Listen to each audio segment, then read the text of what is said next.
Welcome, everyone, to season 13, episode 13, 1313 of The Will Reads. We got the What's chef up? in the kitchen cooking. Yeah. We're Make some getting pies. the dry ingredients for the Dutch apple pie ready to go. You can't see in there. There's a pumpkin pie going. I got a key lime pie in line after all this. So we're going to be working as we're talking tonight. Okay. Cheers to you. Yeah. And welcome back our patron member Wayne. He was in chat last week and joined live while we were recording last week. So welcome, patron Wayne. This episode is for you. Yes, thank you. Yeah. Yes. Good times. Yeah. So thank you everyone also for bearing with us on being late recording tonight. I know Chris had a lot going on, but so happens that I did too. Like we went in. So Newport News, our grand old city of Newport News, Virginia, does this light show in Newport News Park every single year. It's like all of these lights, and you drive through. Tonight was opening night, and they do the light stroll, so you can walk through the lights rather than drive through them. And it's this whole thing. And I thought it would be small, and not many people did this. No. This was so it started at 5:30. I got home with like 15 minutes before 9:30 because it was you had to wait because you had to park at a local high school and then take a buses over to it and then walk all the way back to the high school through the lights. So the waiting for the bus took like an hour. Yeah. And then it took like an hour to walk through the lights. And then we went to dinner afterwards. So yeah. Because that's what, a 5-mile walk? It's a 2.5 mile walk. And during these hours of walking and waiting and whatnot, like there's people there? Yeah. Oh, no. Yeah, I don't want any of that. Yeah. No, people everywhere. I mean, it was kind of cool, though. The kids liked it. The kids thought it was pretty cool, all the lights and everything. So Christmas time. All of the lights. Yeah, they did the lights thing for Christmas, right? All the different lights, and there's Christmas trees and igloos and all sorts of lights. It's lights, Christmas lights. But yeah, so fun times. We did that tonight. It was good, and then we went to have Italian. They had pizza at an Italian restaurant afterwards for everyone. So, which a restaurant? Joe Mila's. Oh, I love Joe Mila's. Joe Mila's. Good local Italian. It's good stuff. 33rd season. Of what? The celebration of lights. 33rd years. 33rd years. Wow. So that means when I was 5 is when I started going because I went to the very first. I think we did too. That's crazy. Yeah. So it was like 33 or 42. 9? That was 9? 9? 9? Something like that. Yeah. Don't forget to carry the one. Don't forget to carry the one. Yeah. Anyway, fun times. So we did that. My daughter's birthday was last weekend, which was like a sitcom, literally a sitcom. Like, like when everything can go wrong and like it almost feels like your life, like where's the hidden cameras? Because this is straight up out of like name the sitcom. It's out of that. So we had our birthday party on Saturday, and we are 30 minutes before go time when people are going to start showing up. And my wife calls me and she's like, "Hey, the kitchen sink's clogged." So it is not draining at all. Like it's not even like slowly draining. It is dead stop. So I filled up a little bit, go get a plunger. I'm just going to plunge it. And I go to start pushing the plunger down, and it's not giving at all. Like there's nothing. So I just put all my weight into it, and then it exploded all back on me everywhere, all over the kitchen, all over me. No. Yeah. And of course, people are at this point, it's like 15 minutes till go time. People are going to start to turn through the door, and like I am covered from head to toe in sink water, like food, like bits of celery and carrots that have been cut up and stuff like that, like all over me. And so I immediately ran out to my shed, grabbed my shop vac, vacuumed out the sink, and just basically the sink was off limits during the party, and we cleaned up as possible. Hey, welcome everyone. We're fine. We're okay. Yeah, fine. Just enjoy the party. All right. You go to the bathroom, get it there. What do you say? So if you need water, go to the bathroom, get it from there. No, we have a dispenser on the fridge, so we're good there. Oh, well, there's that. Yeah, but yeah, fun times. But like literally, it was just like one of these things where I'm like, you can't make this stuff up. Like, so gross. So the next day I fixed it, but it was gross. Yeah. Gross. Fun times. How would you guys? What's going on, Ian? How's the pies? Ian's disappeared. Oh, no, Wait, I'm here. Hold on. Let me get the phone closer. I'm going to be at a stopping point very soon, but I can't slow down right now. Okay. Let's see. Life. It's just been like a rush at work to get ready to be off for really just 3 days this week. I'm taking Wednesday and Friday off, and of course Thursday's the holiday. But it just timing wise, I have 2 really big projects I'm working on that are kind of at critical points. And the past couple of weeks, I've been very clear with everybody about my leave dates. And yesterday and today, as they were talking about, and on Wednesday we'll do blank. I was interrupting everybody. I was like, no, we won't. No, we won't. We won't do anything on Wednesday because Ian won't be here. So, that rush just to get everything ready to go on leave. It's been hectic. I called Alan just so, I won't go through the whole rabbit hole of what I talked to Alan about, but like I had like, it wasn't like an anxiety attack. It was like a mix of an existential crisis mixed in with the like just overwhelming feeling of inadequacy about like everything in my life all at once. And I was asking him, I was like, if you ever get that, and he's, oh yeah, occasionally, but I don't get it bad, but like it snuck up on me randomly, and then they like hit me, and then I kept not full on spiraling, but the emotions were hitting with it, even though I was like very objectively talking myself out of it, and like a weird third person, it's like I was watching myself do it and like telling myself to quit being a little punk and just snap out of it. You're fine. Yeah, I don't know, but only lasted. That was my advice to you: is quit being a little bitch. Yeah, but that was my advice to myself. It was so weird. Like, even though I was being very rational about it, like I think it was a mix of holidays, kid birthday, just the way bills are landing versus the timing of getting paid this particular month. Like everything's a little stressful. Anyways, it hit me for like an hour, and then I was fine. I don't know. It was the weirdest thing. So. Yeah, I feel you. But yeah, I'm officially on vacation now, and whatever, nothing matters. Hey, I'm on vacation. I'm technically on vacation at noon tomorrow, but we'll see what happens with that. Yeah, I got appointments all day long tomorrow. I'm working a full day, so fun times.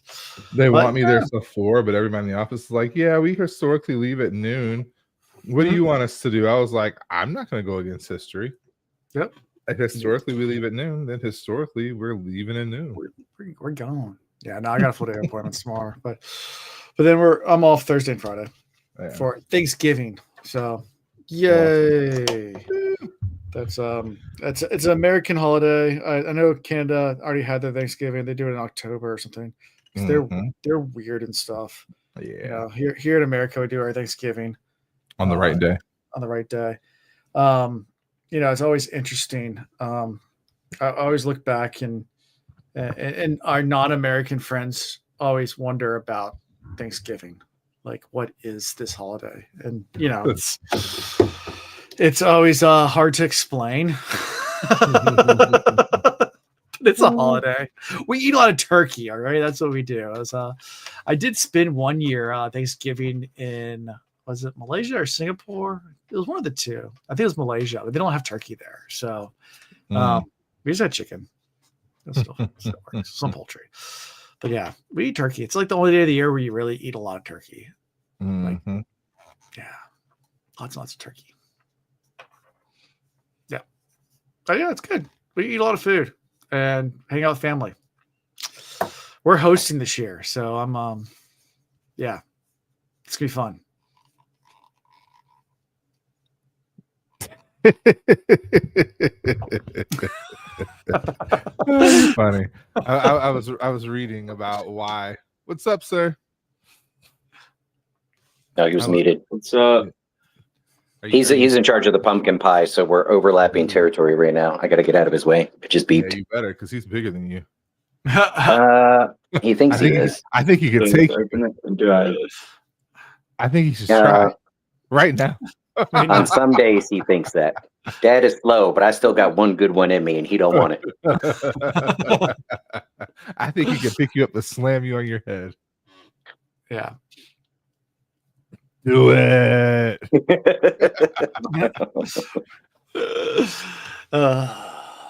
I'm that uncle, so it's like I bet you won't. Bet you can't. Anyway, our weekend was good. What did we do this week? This weekend we went to visit grandma in the nursing home. She's doing much better. Her leg strength has actually improved so much so that she can stand up without using her walker, which is huge. It's been the first time in 5 years she really needed to go to the nursing home. Her brain bleed is slowly getting smaller, which is another phenomenal thing. We took her off of the blood thinners, and we weren't sure how it was going to impact things, but with her being a high fall risk, that those had to go away because we don't want her bleeding out. So yeah, we made that decision. And then of course we made the decision that she was not going home again. So my aunts and uncles are working through that. We saw Wicked last week. So good. Yes, Wicked for Good was so good. And they did leave it open, like they could follow the rest of the books and create more. And there's actually conversation now that they may just do that. Cool. So yeah, that was neat. And then again, I appreciate the grace today. We're preparing for Thanksgiving, and part of that was mounting a TV on a wall in a house that is over 100 years old. So there was definitely a pipe in the wall that I hit with my drill, because my stud finder registered as a stud. So nice. Luckily, like I was going in real slow just to kind of test it to see if it would like catch, and then it like caught, and then did one of these things. It's like a quick left turn. I was like, that's not right. Yeah. Pulled it out the wall. Turn is bad as getting electricity, because that can be fun. So for those reasons, I just mounted a TV. Also, I don't know if I'm angling this correctly. Yeah. But I got one where it could come way out, angle down, all that jazz. I just did it a little while ago, and this is on an exterior wall, and there's a lot of electrical and stuff there. All that to say, I went ahead and bought like the stupid expensive stud finder that has different lights for when it senses electricity and metals and stuff like that. And I've never used it before. And I've done what you did, Chris, but like I was just paranoid enough, and I was like, I don't want to have to deal with jacking this up. So I spent the money. They're stupid expensive for those ones, but I don't know. Now I got it. Yeah. No excuses anymore. So next time I need it, I'll just call you and you can mail it to me, and I'll mail it. Because I'm only going to use it once every 5 years, you know? But look at that. Okay. I don't know. It's probably dark. You can't see it. Oh, you did a great job. Yeah. I temporarily got the power bar up there, but we're moving the outlet up and tucking everything behind the TV in the next couple of weeks. Cool. Awesome. Yeah. Yep. It's good to be handy. I'm not handy enough to mess with electricity. That much is for sure. I'm not handy. I'm stupid. Just talk about being stupid. When I first built my patio years ago, like I was digging out and I thought I hit a root. Luckily, it was a dead line, but it was a thick conduit, like 240, like full house power line that was dead. That I thought was a root, and I was literally taking a hacksaw to it, trying like this root won't go, and I was like, "That's not a root. That would have been bad. That would have been real bad. That would have bit really hard. 240 bites really bad.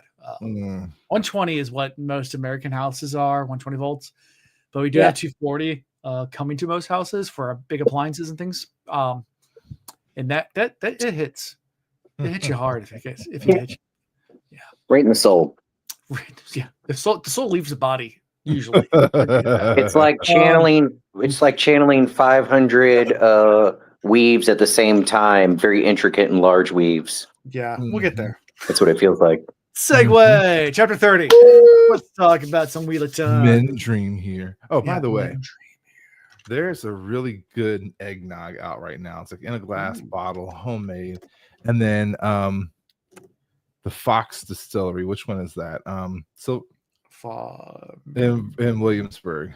I know you're talking about. Silver Fox. Silver Fox. I think that's it. Silver Fox. They do their own version of a Fireball, but it's with real cinnamon and not the fake cinnamon. Mm-hmm. Oh, that with the eggnog is just so good. 240 will ferry across the room. Yes, it will. it punches very, very hard. If you haven't gotten there, I mean, I've been hit by 120 plenty of times, like working on stuff, and that's it.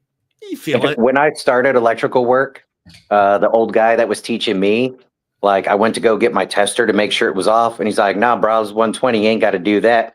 You either just don't touch the wires, or if you're not sure, lick these fingers and use this thumb and this pointer finger and just touch both wires. If it's hot, you're only going to feel it in between those two fingers. No big deal. Whatever you do, don't grab one wire with one hand and the other wire with the other hand, because that current is going all the way through you." And I was like, that's genius, and it works. And I use it to this day because I work stuff hot.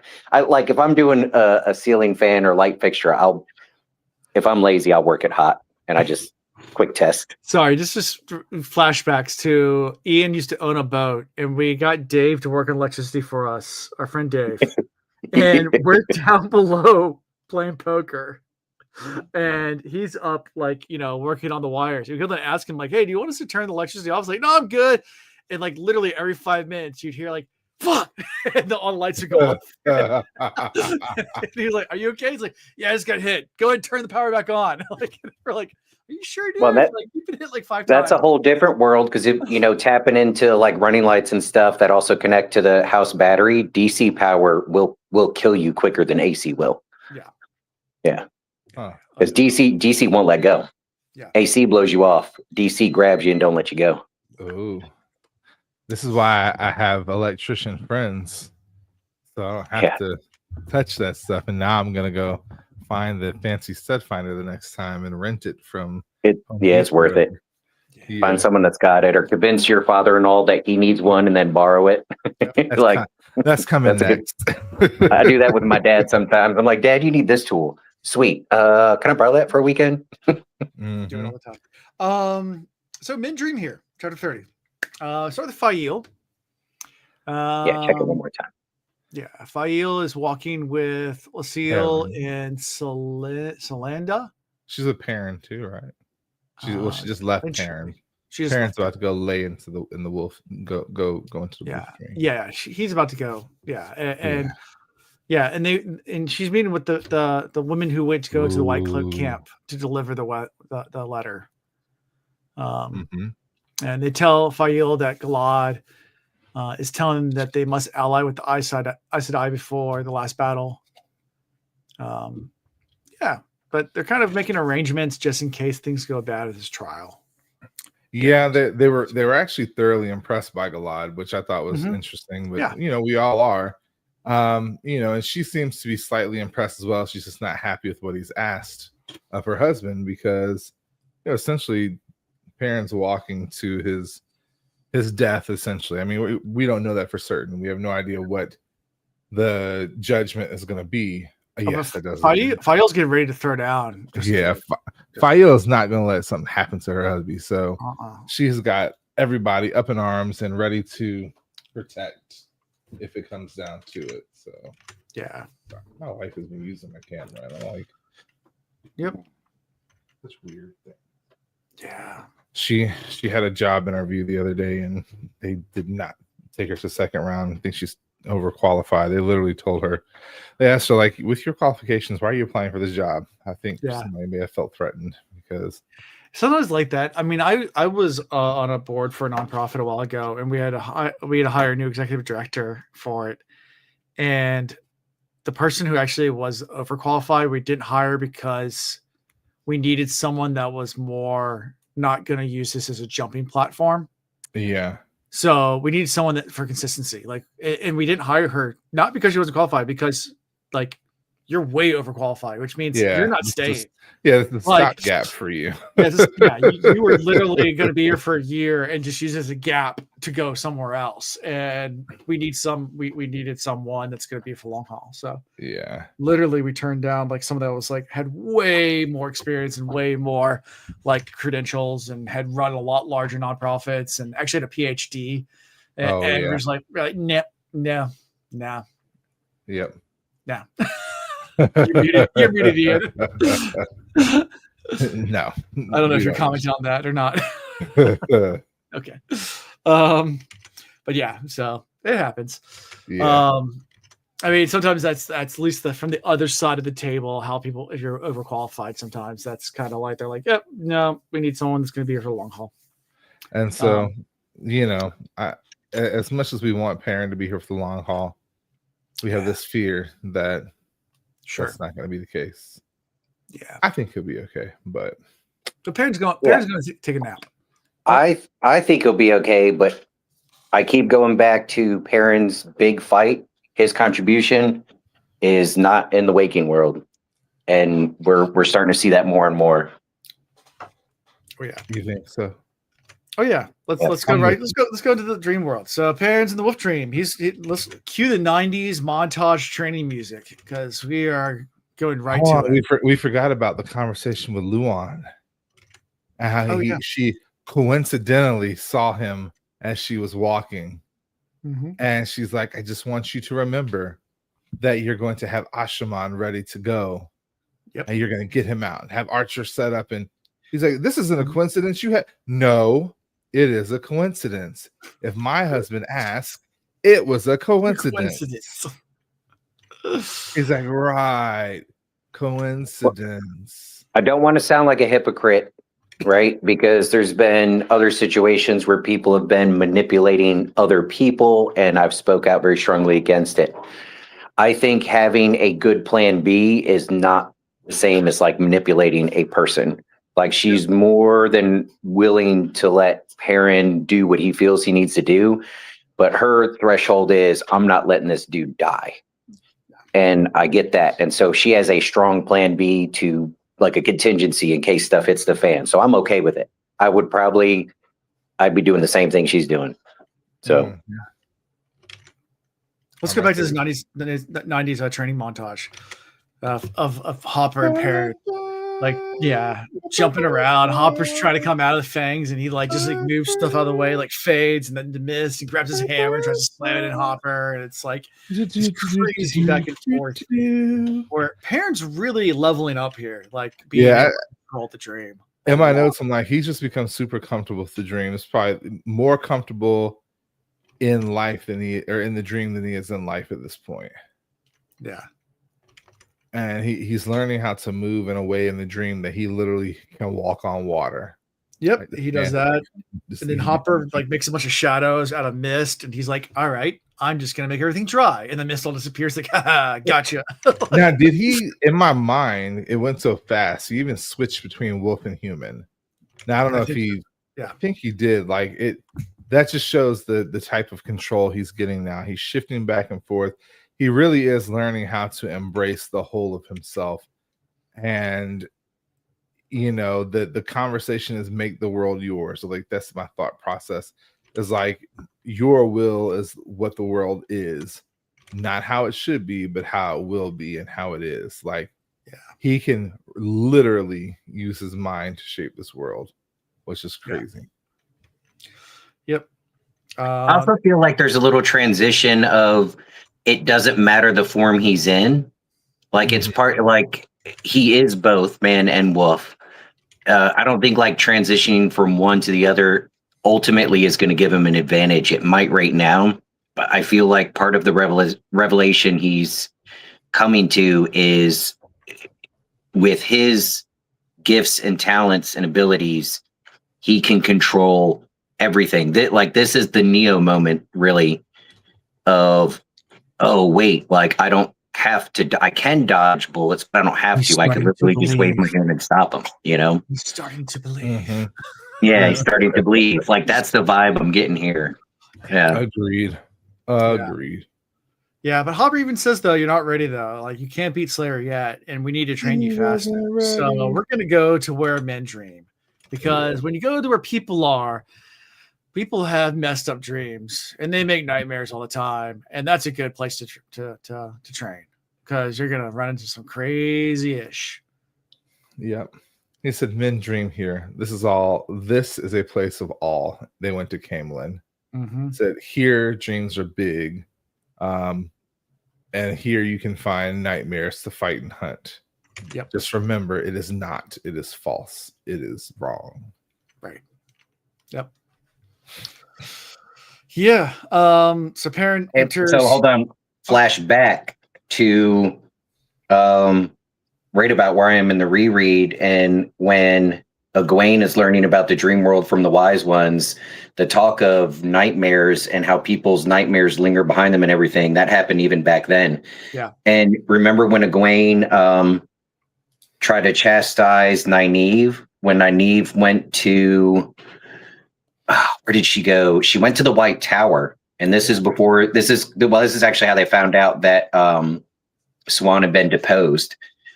But after one of the meetings with the wise ones, Nynaeve goes there by himself, and Egwene essentially imitates letting loose on like somebody's nightmare on her and explains like the dangers and that and whatnot. So we talked about this before, where it's like if Perrin had some human teacher, maybe some of this stuff would come quicker and easier.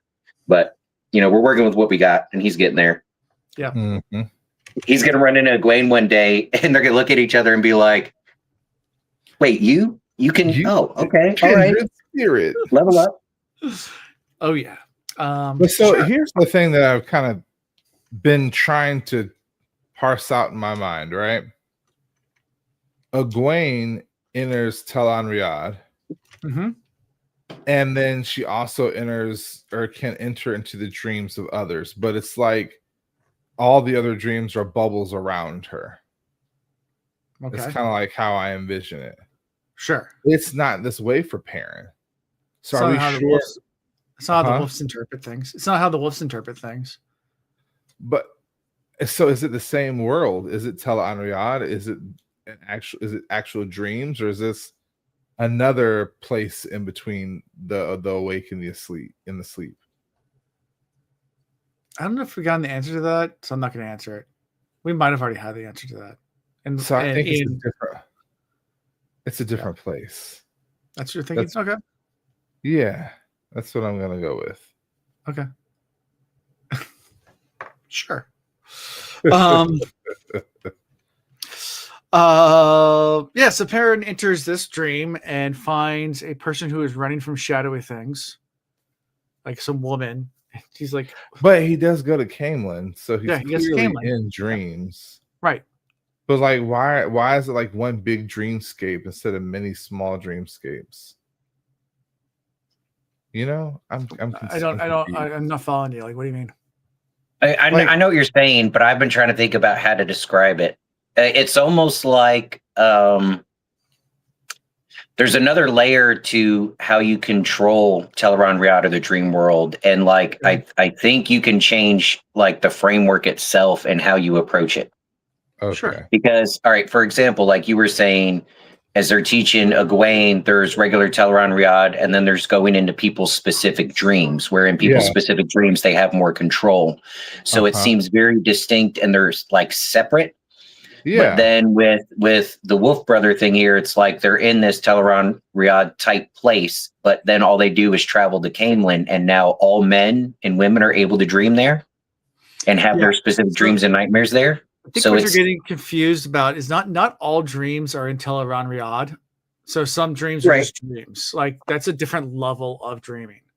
Like you can have a dream and not be in Tel'Aran'rhiod. And most of the time, most people they pop in and out real fast. They don't stay in Tel'Aran'rhiod. That's right. Yeah. Right. See, it's like a different level. I guess it's like I keep thinking about when Egwene like enters in someone else's dream. Lod's dream, or that's right. That's different. That's not Tel'Aran'rhiod. No. So that's going into someone else's dream. I guess this is okay. All right. Yeah. We'll go with that. Okay. Yeah. Thank you for clarifying. Anyway, so Perrin's in Camelin and sees a woman who's running from something, and he's like, what are you running from? It's like the shadowy figures. And he looks back and sees this giant shadow monster chasing him. It's like, and she identifies it. She's like, that's the Drag Reborn. And he's like, no, it's not. Rand? That's not Rand. I know the Drag Reborn. Like, that's not him. It's like in his laughter, it just deflates. It just deflates, yeah. And then Hopper shows back up. It's very, tells him very good or whatever. He's like, so all I have to do is just realize it's not real. And it's like, so that woman, was she real? And Hopper's like, nope, people don't stay in long enough. That was another. She wasn't really Figment of imagination. Yeah, it was someone else's imagination of this woman. Yeah. So, yep. Kind of cool there. And after the, go ahead. Nope, I'm trying to think. Darn. It's just like the monster in Harry Potter. Oh, yeah.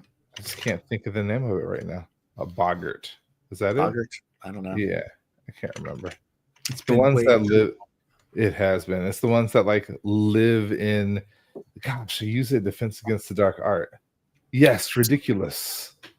Yeah, it's where they practice going against a Dementor, but it's not a real Dementor. Exactly, it's a boggart. That's what it is. I think that's the name. That's what this is. Yeah. Or it's one of the monsters from Brandon Sanderson's book. Midnight Essence? Midnight, yeah. Yeah. Yeah. So the dream disappears and and Hopper's like, yes, the last hunt comes and we will follow him, maybe. And he's like, what do you mean, maybe? It's like, well, either we will follow or we won't. It's like, well, how does we don't? He goes, nothing. Like, this is where my mind got blown, by the way. Oh, that's the timeline. Because in my mind, like the timeline had lined up already in my mind. Right. We commented on it last time that we weren't sure because some things weren't making sense. Yeah. And now it really like hit home because you have this storm that's been brewing and it's been brewing bad and brewing for months. And the pack is all surrounding the storm, waiting on something to happen. Yeah. They're like, a choice must be made to hunt or to nothing. Or to nothing. Death and the end of the wolves or a hunt. Or hunt. And all the wolves have gathered around Dragon Mount. And Perrin's like, notices all these clouds, thick black clouds coming from the head of from the top of the mountain. And Hopper says about the choice. And Perrin makes his way to the top against winds and actually sees Rand. They're like, it's dangerous there. It's dangerous. Yeah. And he finds Rand up there. Yeah. And he can see like evil blackness surrounding Rand. And he's like, oh no, like oh no. He's and oh no, Rand's So anyway, so this evil Rand's on Candy Mountain. Oh no. Shit, they took my kidneys. Evil itself was wrapped around him and seeping out. He looked like a statue in the maelstrom, a man in a vortex. Yep. And then he got excited and light exploded. Well, a little light starts to shine through and small cracks start to appear in the blackness until it just shatters and sunlight just shines down and all the clouds disappear. And Perrin interacts with him, right? He's not just like, there. Doesn't he talk to him? Yeah, he does. He yells out to him. Yeah. I mean, it's one of those, we talk about what's different about this turning of the wheel. Even the dark one was like, hey, all we got to do is take out one of the three legs and it falls apart. This could be one of those moments, Rand really was teetering either way. And he just needed the slightest nudge in either direction. And if he was left alone on that mountain, that loneliness and isolation might have been enough to turn him to darkness. But even just that one hint of a friendly voice while he was going through it might have been what pulled him back to the light. Yeah. Agreed. Yeah. Yeah. So Perrin is the man. We can all agree on that. Yep. Yeah. And the wolves are super stoked. I mean, they're like, yeah. Young bull, the hunt begins. The last hunt begins. We live. Battle to arms. We've been waiting for this for 67 cycles of the wheel. Actually, for it to be the true last battle, I mean, they've been waiting for this since the creation of time, right? Oh, well, Yeah. Because of every other time it was like a false alarm, then they're like, oh, no, great hunt. Yeah. Like they're only doing it if everything lines up perfectly and Rand is ready and makes the right choice. Here's the question. Every time the wrong choice is made, do they wipe the wolves out and then they start again? That's what it sounds like, because it did seem like either this is it or like we're done. Like, Yeah. Well, I think if they make the wrong choice, that's the end. Like there is no more turn of the wheel. The wheel gets destroyed. Oh, like the end. The end. Yeah.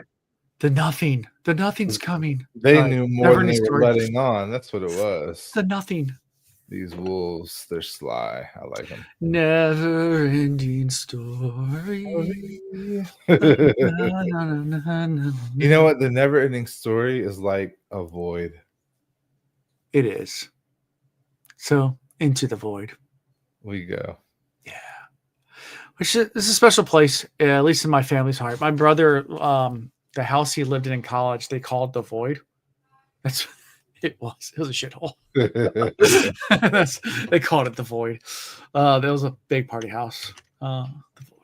That makes sense. Yeah. I know beginnings. So yeah, chapter 31, Into the Void. So we're with Matt, and Matt's gambling at an inn called the Dusty Wheel. Yes. Matt often is called the Rumor Wheel. Drinking and enjoying himself. Yeah, we got an innkeeper there, Innkeeper Hatch. Yeah. He's mentioned. Never heard that name before. Yeah. Nope, never. Not once. Good old Dusty Wheel. This is fun times. What a very cool nod and a very cool shout out. Like, I know you mentioned it to us a long time ago, so like we knew it was eventually coming. But after reading everything and getting so emotionally involved and like getting a taste of what it means to really be like into this series, and then to like see somebody we know, just a casual, let's write them into a chapter, a couple of cool lines, and I don't know, that's awesome. Yeah. He's one of 3 people that are real life people that are written in. Jason for Dragon Mount's also somewhere in the books. And then there's a third person too. Someone might be able to tell me. But anyway, yeah, Matt Hatch, of course, is the Innkeeper Hatch from this chapter. It's him. So great. Well, I guess he still technically runs the Dusty Wheel, although I guess it's Innkeeper Analysis now, the most common host on that YouTube channel. Anyway, you can still see Matt. He's at last time we were at JordanCon, he was there too. But yeah, he's usually at most JordanCons. Yeah, nice guy. He's been on our show before. Yeah, and we mentioned it when he was on our show, when he was on this podcast. We mentioned that. I told you guys that sometime in the book he's going to be in the books. So, here he is. Oh yeah, I remember he got a huge chuckle out of time traveling Tam. Right. Tom's also, who's also been on our show. Oh, Tom. Yep. He does stuff with the puppets as well. Yeah. So. Yeah, he's been on our show too. Well, here we have Matt Dicing playing Karanko. Yeah, Karanko. He doesn't even know what it is. He doesn't even know how to play the game. And he tells the guys, I don't even know what I'm doing. And then he rolls and gets all ones, and they're like, that's a losing hand. They're like, he's like, no, it's not. They're like, you said you didn't know how to play. And he's like, yeah, I know I'm not losing though. Like, it's Milwaukee 3 card. Yeah. A Milwaukee 3 card. Oh, that was great. I still they're like, no. They're like, you definitely lost. Ask anybody here. Does anybody else know how to play? And everybody kind of kept quiet. And Matt's like, oh, word. Kind of throws his hat on. We used to do that with my brother. Milwaukee 3 card. Yeah, he'd fall for it for a while. Yeah, Milwaukee 3 card is just a made up poker game, and you just make the rolls up as you go along, so you always win. Yeah, it's best if everybody at the table knows about it except one person. And then it just gets ridiculous because it's like you throw a jack one hand, and you're like, oh, I win because I have this jack, and jacks always win. And like the next hand, like he throws a jack, is but that's the one-eye jack. Yeah, they know that automatically loses because you have the one-eye jack. Like you don't see the difference here. Totally different card. Like that's a winner. That's not a winner. And then they'll like get the right jack and play that the next hand. Yeah, but you you get a queen right before, and that makes it losing too. So you lose again, and that sounds like a bunch. This is where gaslighting originated in our generation. In our generation. All right, put some more money in. All right, play the next hand. You'll get it. You'll get it soon. Trust me. You'll get it soon. All right. Yeah, fun to give them a win every once in a while to keep them in. Yeah, really small wins, but yes, correct. Everyone's small. Yeah, gotta keep it. Yeah. See, look, you can win. You got the right. Yeah. You got the hang of it now. You got. Oh nope, that's not the right one. Nope. Yeah, it's always fun. It was that much more fun for Matt because he's like, these dice are loaded and I still am winning. Yeah, and I still won. Yeah, but after Matt tells him that it's not a loss, Sadler, one of the guys reaches for his knife, and Matt's like, "Should I just ask around about the rules?" It looks like things are about to go down, but it breaks up pretty fast. Nothing too bad. Matt legitimately shows out who he is. He's like, "Do you not recognize my face?" Yeah. And they're like, "Oh, or my weapon, or or my hat. Let me show you my neckline. Is it ringing a bell yet?" Yeah. Yeah. She's like, although, as it unfolds when he leaves, am I wrong in assuming that Matt wasn't just out casually gambling? This was all a setup. He wanted to make a scene and wanted everybody to know where he was and who he was. Yeah, he's trying to get the golem to find him. Yeah. Yeah, he literally pulled very much baiting folks. He's very much trying to bait the golem right now. Yeah. He even pats Matt's wife on the backside. He's like, "You're pretty." Yeah. He's trying to start the rumor wheel. He's like, "Yeah." Yeah, I mean, he's going to this place on purpose because it is known as the rumor wheel and knows that anything that happens in here will be spread throughout the city like wildfire. Right. That's why he chose this in. That's why he's there. It's all on purpose. So he pulls out Ashendari and the medallion in front of everybody, and they whisper in the ear, and they're like, "Yep, we're out of here." And leaves the inn, wraps the medallion around Ashendari, so he can secure it to the actual spear itself. And in a rough area of town, so one street away, he doesn't get one street away before a group tries to attack him, but Tom Honest is there. My boy. Skinny real quick. My boy Skinny there. They made quick work of these guys. Tom Mayonnaise is on top of it. He's got rid of the thugs in 2.35 seconds. They're a distraction from the real mission here. So it's all right, slap these guys around and let's move on. Mm-hmm. But that's being trailed by members of the band that are hiding in the shadows as well. So I mean, the whole thing is if anybody tries to, besides the golem, that's the one rule. But anybody else, we'll take them out, make quick work of it. So they travel down a little bit more. I think there's a couple. Matt walks for a while more, and then finally the golem does show up, in the middle of the street, just sitting there staring at him. He's like, "Finally." Tells his men to stay back. Orders his men to retreat. Go down. Yeah. And they start to fight. And Matt has this spear, and he's delivering some blows and sizzling the skin of the golem. And finally, the golem gets frustrated and turns and starts going towards Matt's men. Yeah. And he's like, "Retreat!" And they all run away. And the golem stops. He's like, and just starts laughing at him. I mean, but Matt was pretty genius tying his medallion to the end of the Ashendara. Yeah. That was a smart move, smart play. And he got outplayed a little bit here because now all of a sudden they're Golem's like, "Well, I know your one weakness. I'm going to go after it." But I think even this was part of Matt's plan because it was required that ultimately they got chased inside. So it might have cut it closer than Matt would have wanted. But I think even this, they figured the Golem would ultimately have to find another way to get to Matt. Oh, very true. I mean, Matt knew it was his time because the dice stopped rolling. He knew tonight was the night. Stuff was going to go down, and he just had to play his cards right. He said, tonight I dance with the Jack of the Shadows.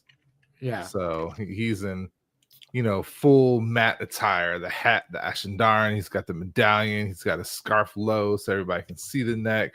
Like he's ready for battle, and he like literally is going after the golem and throws his Ashendara like a spear and trips the golem. Well, because his golem's going after Tamanes and is about to get him, and Matt misses, but then it goes through his legs and trips him up. Yep. But then I think it also like causes the golem to trip Tall Mayonnaise, and then the fire starts. Yeah, the fire starts. Right. Yep. Yeah. And then the golem grabs, the spear, Ashendara, and throws it into the building or whatever, and laughs. He's like, yeah, "Now you don't have a Foxhead medallion."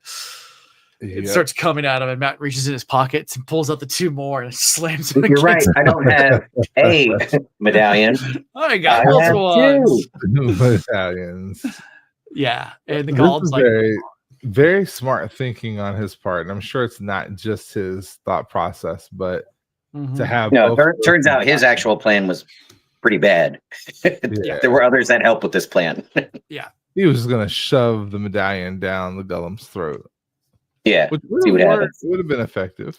Yeah, I love that line. Bless this luck of mine, Matt thought, as he threw this Ashendara and tripped him up.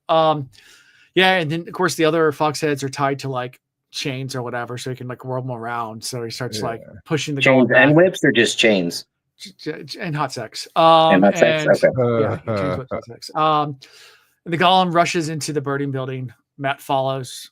Talmanis throws him the spear, Ashendara, and the fight continues up all the way up into a narrow hallway. And in my mind, that toss was really cool. Like Tall Mayonnaise, like whirl the Ashendara around, toss it out like this to his left. Yeah, and the end of it's burning, so like there's like this smoke, like rings going around him everywhere. And snatches it out the air, twirls it as he catches it, and then runs it. Yeah, my mind did awesome things with this. This is definitely a Darth Maul Episode 1 Star Wars twirling the thing around, like all cool, like. And so then we have Matt doing the cry of vengeance. Yeah, in the old tongue. Just sitting there like just laying it into the golem in the old tongue. And all of a sudden, out of nowhere. There's another one of those scenes that would have been great shown in the series, Yeah. It will be. You know what really grinds my gear? What grinds your gears? The fact that we are doing a sequel to the Game of Thrones, but we can't get the Wheel of Time picked back up. Like, don't get me wrong. Maybe we need to talk to HBO. Game of Thrones is the reason why I decided to do this podcast. But a sequel, we don't even have the next book, and you're talking about a sequel to Game of Thrones. Foxhead Dungeons. Yeah. Well, I mean, Game of Thrones made a lot of money, so they're trying to milk that. House of Dragon did pretty well too. Well, yeah, and House of Dragon was only like okay, or a 4th season. They've had 2 seasons, so they signed them on for a 4th season, I guess. Okay, and they've already signed on the Knights, whatever, the Hedgepath Knight for a 2nd season. The 1st season hasn't even come out yet. Yeah, somebody pick up Wheel of Time. Stop messing with us. Stop playing. Art Mistborn. Both. Pick up both. Pick up both. Yeah, get the whole Cosmere going. Like, we can handle it. Really fun. I binge watch enough TV. I can make it all happen. There you go. There's someone typed out the old song. Thank you, Wadaholic. Yeah. Karai. Nashi Maya. Thailand. Karai. I can't say it all. Sorry. Yeah. Yeah. Yep. Fights the golem into the hallway and then back into the room. And then, the golem realizes that it's not a regular room. It's a trap. This is Sparta. Yeah. So I think.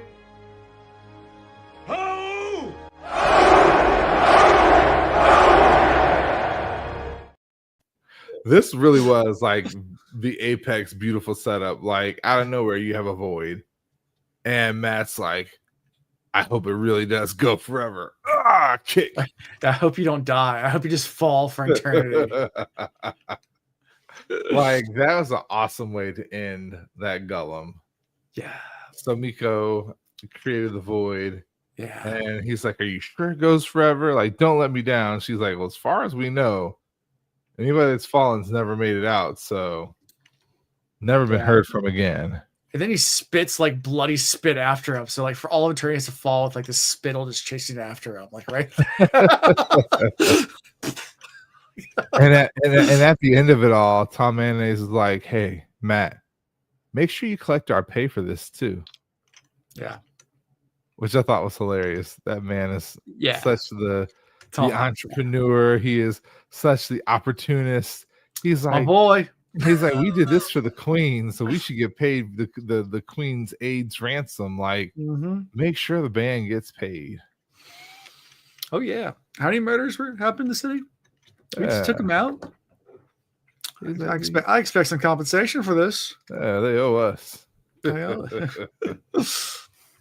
Anyway, so fun times. So the golems finally dealt with.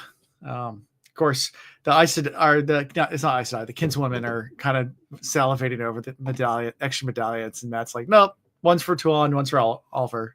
That's none for you. None for me. That's not how this is gonna work.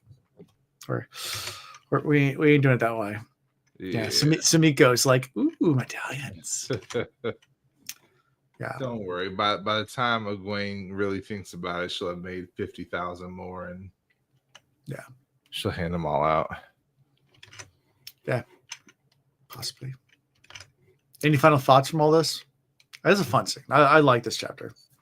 These chapters are really good because they're pretty much all fight scenes. Like this next chapter, my notes are like this long. Great how scene, long? this long. Like that long. Yeah. Just epicness. It is. There's just no okay. Yeah. So we're ready to talk about A Storm of Light, chapter 32. We are. Okay. We are. Yep. So our bing, bing, boom, crash. Our good friend Rodell is at the end. I mean, he's hiding in a building in Meridon. You know, pretty much his entire force is wiped out. There's like 50 men left, and his entire army out there.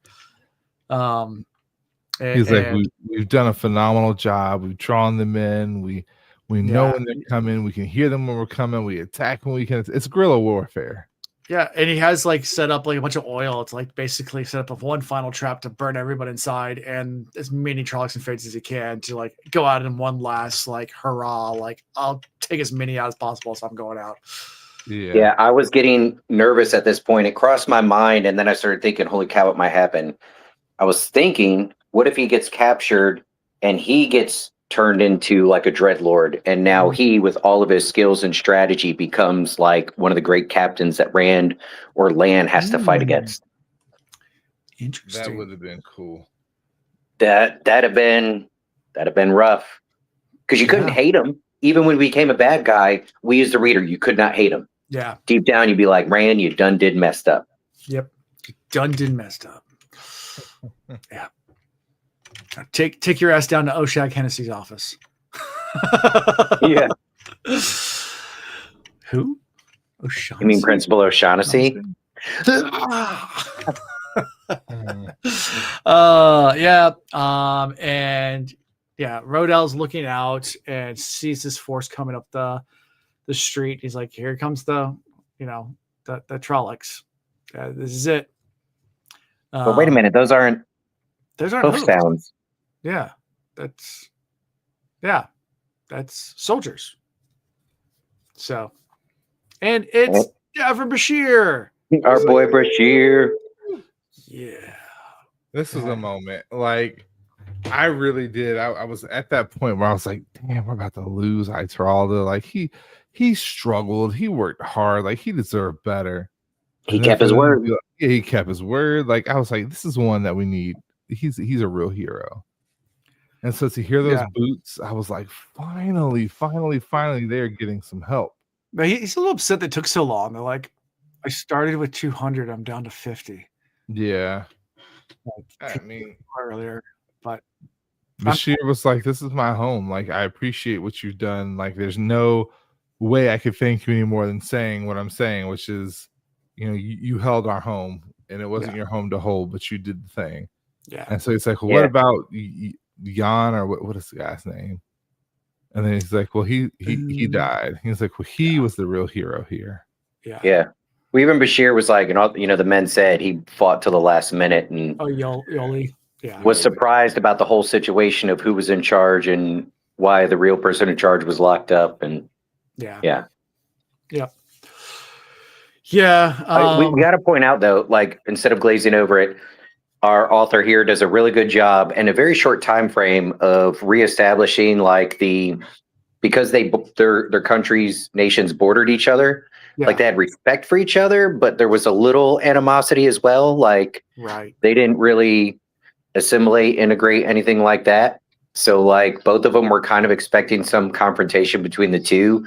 But once Bashir like realized everything that was done, like it was nothing but respect given to him. Like, holy cow. Yeah. So it was him saying good job was not a small thing. That was high praise. Yep. Correct. Yeah. And Rodell thinks about how after all they did in a city that's lost, like they did do a lot. I mean, they held their own in the city that should have been fallen very quickly. But they go to a more secure part of the city, to start to try to take back the city, and they look over and they see even more Trollocs coming down the pass. This time, many times more than what the original attacking force was. I mean, that's an understatement. Yeah, almost like an infinite amount, like a constant wave and swarm, an impossible amount is coming down. And it's like, okay, now what do we do? It's like, well, I guess we need a gateway. We need to get out of here. It's pretty much what the thought is. He even goes as far as saying it's like, I've done all this and the Dragon Reborn left me with nothing. Yep. Yeah. And the Dragon Reborn pipes up and goes, "You're right. I really screwed the pooch on this, guys." I mean, Bashir even says, like, even any force, whether Saldea, Andor, Air Demand, nothing can stop what's coming at them right now. Like, this is just too large of a force. Like, when there was the comment, like, if we don't find a way to stop this, like out here in the borderlands somehow, like, there's no one in the interior is going to stop a force like this. Impossible. Yep. And right as all this is happening, a gateway opens up and Rand pops out. And he's like, and they notice right away, like I think Rodell's like, about time. Then he looks at him. He's like, he's changed. Rand the Wise. Something like in his eyes. He's like, I'm too smart to go to the captain to think like that the eyes tell something. That there's something. What you're telling me is that I guess the wrong person would come back as Rand or as the White. I kept saying Tom, but it was really Rand the White. I think we're gonna get a version of this with Moraine too. Yeah. There's no way she comes back regular old Moraine. Oh no. She's gonna level up. She's gonna be knocking the boots with Tom.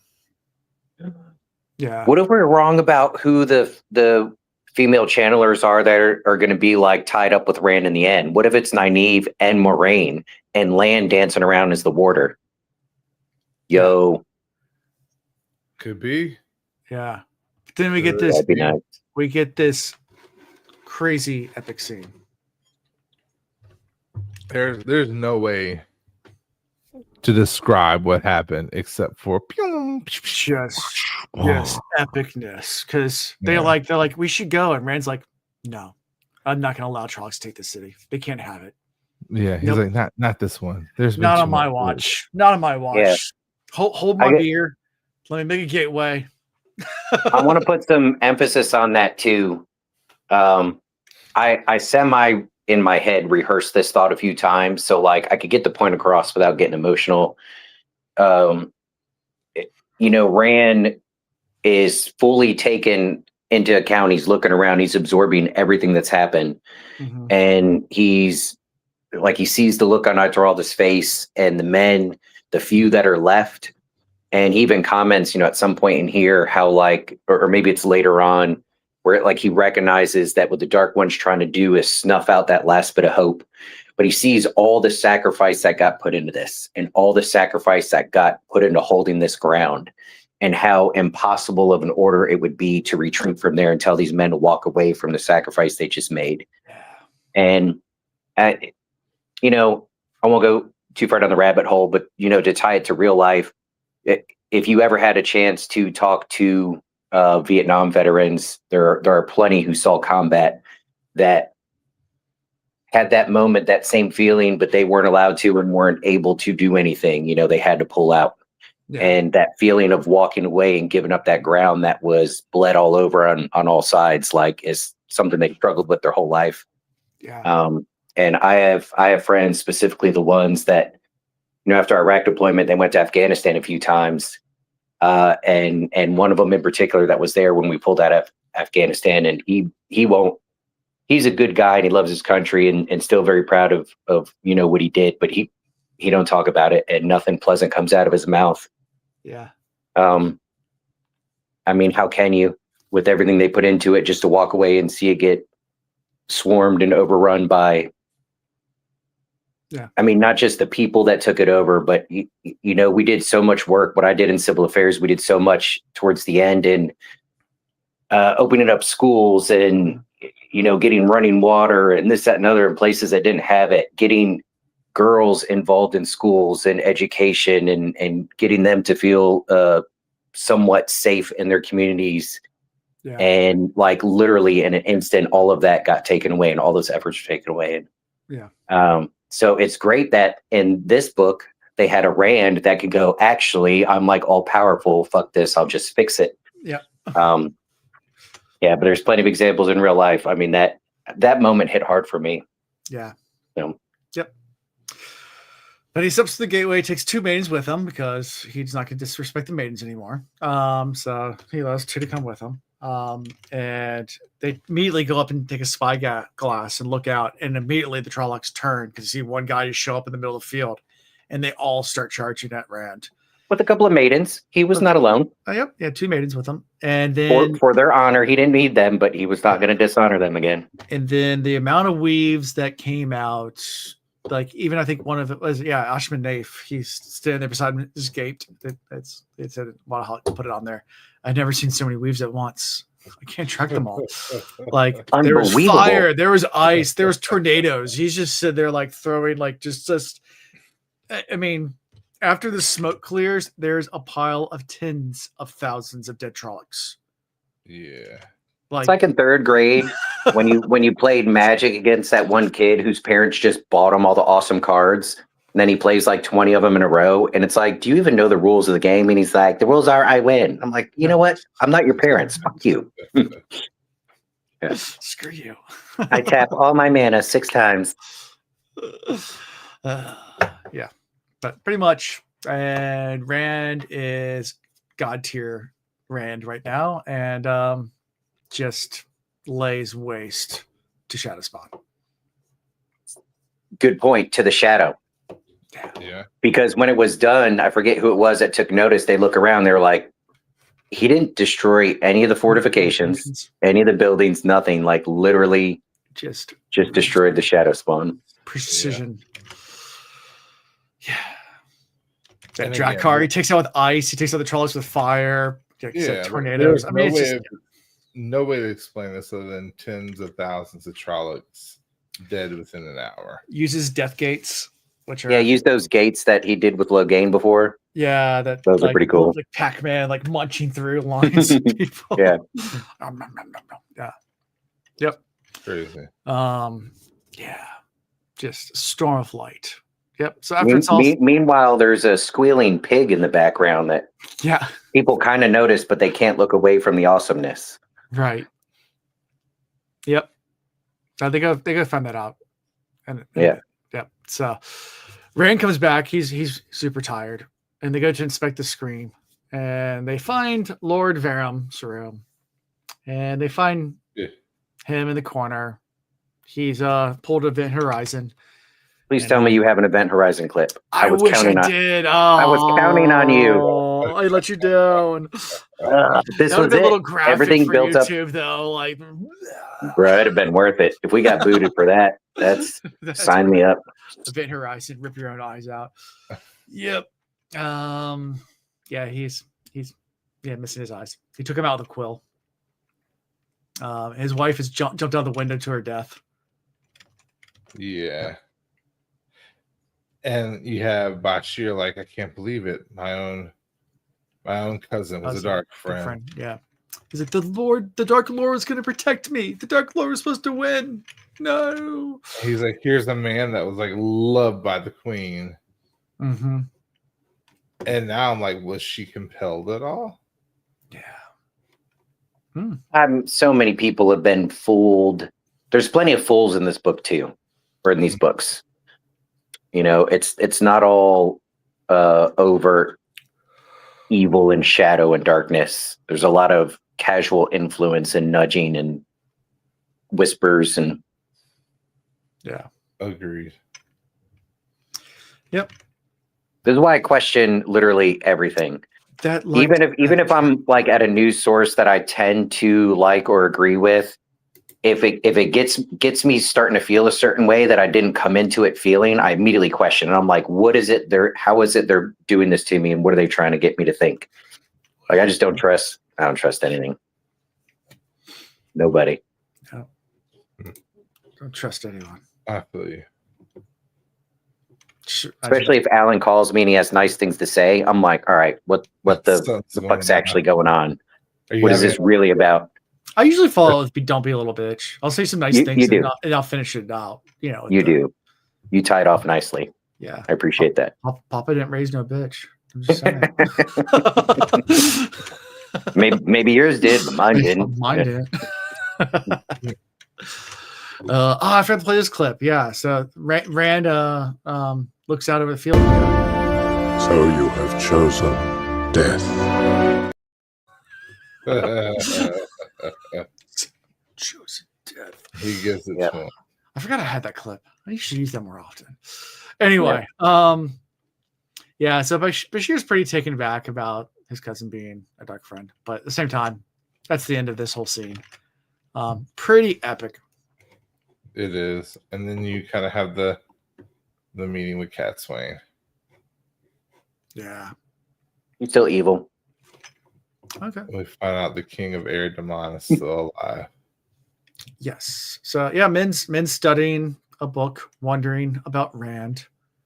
Yep, and sees light in the other room and feels Rand close. So Rand's back. Rand comes in. You know, Rand sees wounded people coming in as well, and the Aes Sedai are going to heal them. Yep, and they're meeting with, but this is where they start talking about Kalendor too.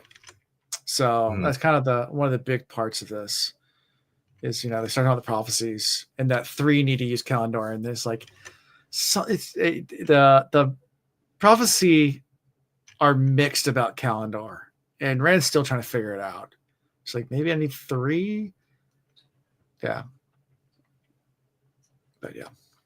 Mm-hmm. Yeah. Yep. More Kalendor stuff. I don't know. We didn't really get a firm conclusion on that. No, we didn't. No. We get it felt like a little bit more of what we already knew. Oh, good one, Wayne. Wayne just showed up. My liege. In Q. Wayne's tears. When Rand came back, my liege, you live. Yeah. Oh, Chris, so let me tell you something. When there was talk of Cat Swain coming back and she's got somebody with him, I started to feel better about my ridiculous theory about Tam. And I was like, oh, she got Tam. That's where he was running off to. Like, we're going to make amends here, something like that. He's going to be useful with Rand in the end. And then immediately when I found out it was not Tam, I was like, oh, shit, maybe I was right. And Tam got duped and got pulled out by Grendel or something like that. I don't. So I'm still fearful that we do have a dark friend that like you said, we have Grendel, who's a dark friend that we think is dead, or Rand thinks is dead. when we have good evidence that she's operating around the Perrin area right now. Yeah, but the king of Erdoman is back.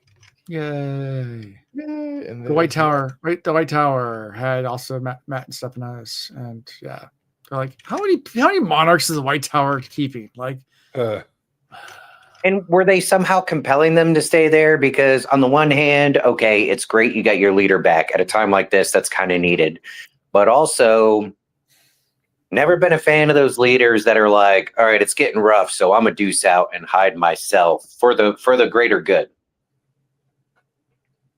I don't know. 90% of all leaders in history. Yeah, no, it's true. I mean, the Dalai Lama did it. It's whatever.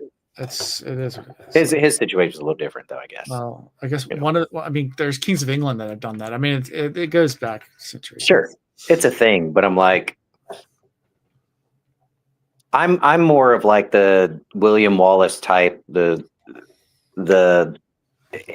not the leader that you follow. They don't make up. It's the culture and the belief and the dedication to the responsibilities of freedom within the group. Like that's what makes you who you are.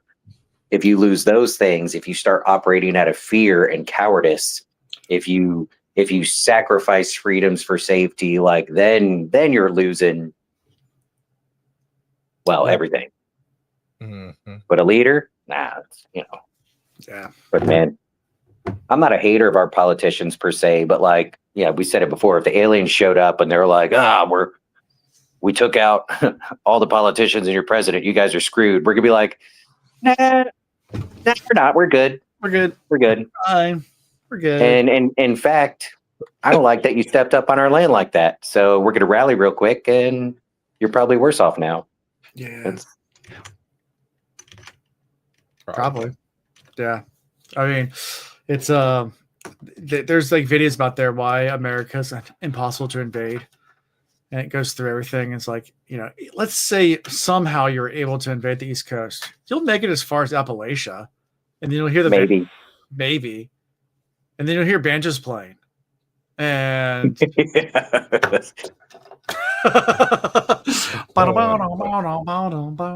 a cavalry of four-wheelers that were Mr. Potato Headed together of parts of 6 different brands that are somehow still running at twice the speed they were designed for. Yeah. With unheard of accuracy being fired off the back of it. Yeah. Yep. Pretty much. Yeah. Yeah. Appalachia's an interesting place. And whenever they stop and ask for directions, if somebody answers, the best they're going to get is, you can't get there from here. Yep. Down yonder. Yes. The I love the old, you can't get there from here. Who wasn't? Well, where do I need to go to then get there? Like, help me, please. No, you just can't be done. Who was it that used to write the best direction? Andrew Otto. It was Freeman. Freeman, that's what it was. Freeman. Yeah, he's getting the best same friend group. directions. Yes. Yeah. He's like, drive till you see the giant apple, and within a couple of blinks, you'll see a stack of wood on your left. Then count. And you're like, 10, this kind of, and then turn right. There's one right there, but there's a road. Just turn right. As soon as you count to 10, turn right. Yeah. No street names were given. No street names at all. All the directions. It's all like Apollo Wood, a big apple. There's a fence that has one broken plank, three planks in. It's the fence is what got me. We even slowed down to count it, and I was like, "Oh my gosh, 2, 3. This is it. That's the fence. This is our turn. How do you know? Count the fence. Look, look. Everyone's broken. That's where we turn. Yeah, and we got. So this is before Google Maps. Yeah, we got exactly where we wanted to go. First time go. Mm-hmm. Didn't have to stop, and no maps. And it was so ambiguous because we're like, what do you mean by a giant apple? Like, because he didn't explain what that meant at all. No. Like, he didn't explain. Just says you'll see a giant apple and turn right. Like, a giant. How is it going to still be? Isn't it like we're sitting there trying to figure it out, and then like we come around a corner and there's a big sign in the shape of an apple on the side of the road. We're like, a giant apple. There it is. Like, he didn't say 1 second though. Did y'all hear that giant bang a second ago? Nah. Okay, it was too far in the background. So Ronan Ronan walks away, goes into the room, the door closes, and all of a sudden we hear bang. And River and I look at each other. I was like, go check on him. And Ronan comes out in the hallway half crying. Did you jump on the bed? Oh, it was the bathroom. I don't even want to know. Yeah, dude apparently jumped on something and slammed his elbow. Yeah, quite funny. Oh, he slipped on the carpet. Walking normally, you slipped on the carpet. It just shot out from my. It's a flying carpet. I can show you the world. Guys, I don't have that kind of money. It's a small bathroom for him to be slipping on carpets. Like, I don't know what dance move he was just attempting, but it's not meant for that small bathroom. All right, sorry. Anyway, Kids. Well, that's it. That's it. We did it. End of the chapter. End of the chapters. Can I embarrass my other son too while we're at it? Oh, 100%. Yeah, why not? All right, sweet. So we were on mute for this part, and it just wasn't. We were in a serious part of the conversation. So he's doing this. He's like, "No, don't say it, bro." He pulls the pumpkin pie out, sets it on the counter, and I'm looking across the counter to all the ingredients I had out prepped or whatever, and like something seemed off. Like all the cans of condensed milk are still there, but it wasn't quite clicking. And then I look at him and he goes, "Oh yeah, by the way, it said something about evaporated milk or something. I didn't know what that was, so I just used regular milk. Is that cool?" First of all, it said condensed milk. Second of all, evaporated milk and regular milk not the same. But this is as we're pulling it out at the very end. So I'd imagine, like texture-wise, it's going to be fine. It looks like it is, but it's going to be potent pumpkin because it's not going to be sweet. Yeah. You have to put a good amount of cool whip on it. Yeah. You could always, while it's still hot, throw some powdered sugar on there and let it sit like. I think it'll be good. It'll be very pumpkin-y. What do you think? Yeah. When he tested the middle, he let it cool down. The knife, he let it cool down, and then tasted. He's like, "Oh, it still tastes good. I think it'll be fine. It'll be good." All right. We're not gonna tell anybody else after this. We're just gonna beat it to him. Again, take some powdered. Watch them say it's the best they've ever had. They probably will. I don't know. I feel like there's too much sugar in a lot of foods at Thanksgiving. Yeah. I just have the wrong. Anywho. I figured I'd asked you enough questions already that I was just bothering you at that point. So I was like, man, I'm pouring milk in there. It kind of worked. We're gonna be all right. Okay. Yes. Well. All right. Well, favorite character? Yeah.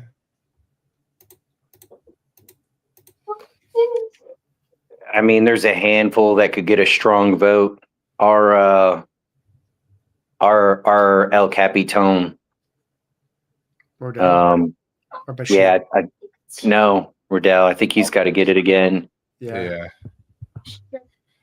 I mean, he was because in this we talked about it before, but he was literally he had accepted not the defeat, but that he was going to die.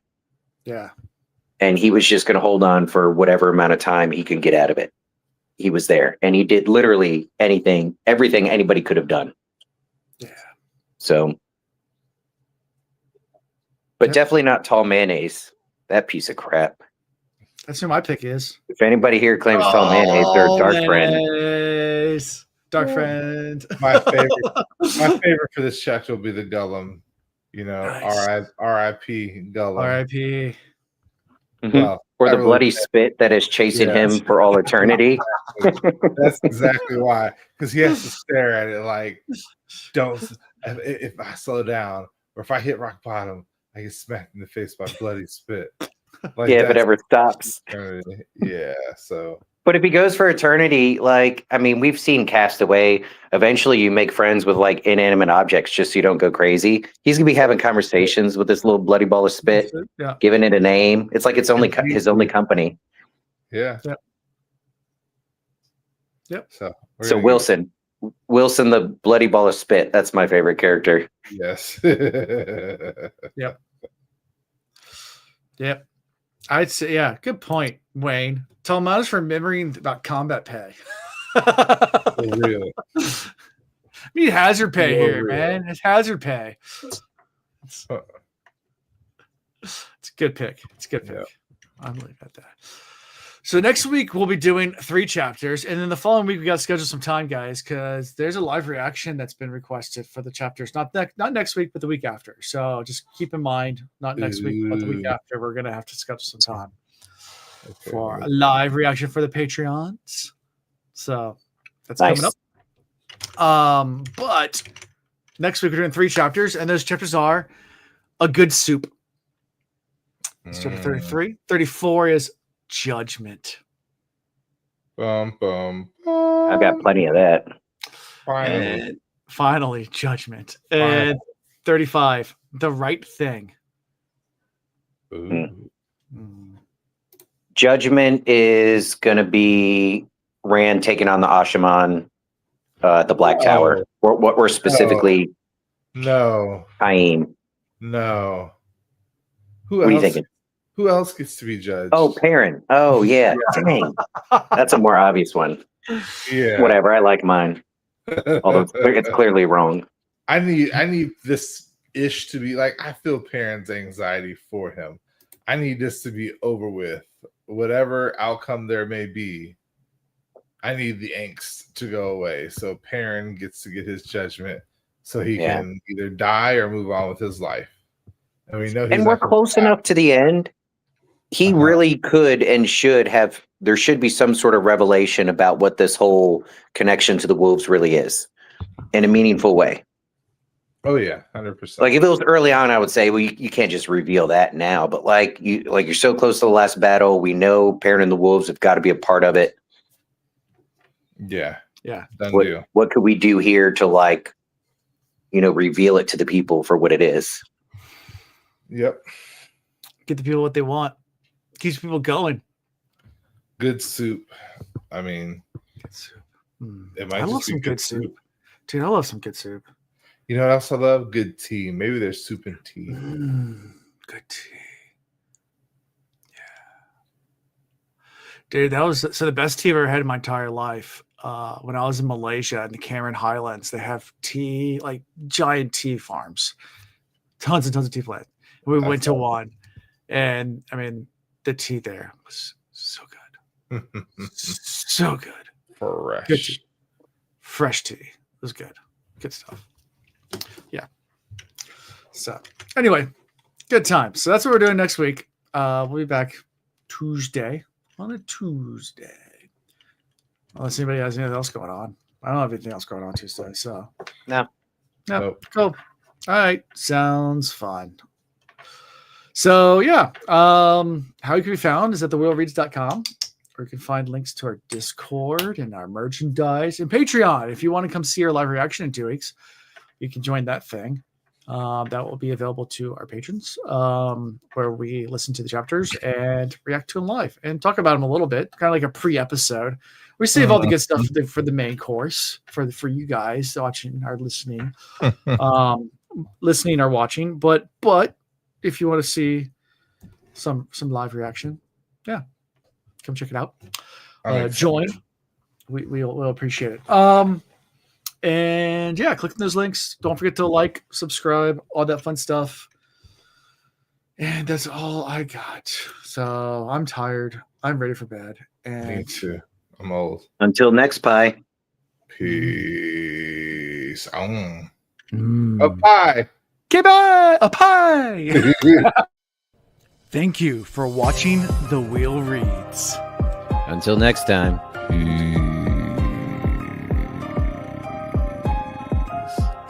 Goodbye. Get your Coast Guard certified life-saving device ready and strapped on. Where are we doing tonight? What kind of strap on you talking about? Sure.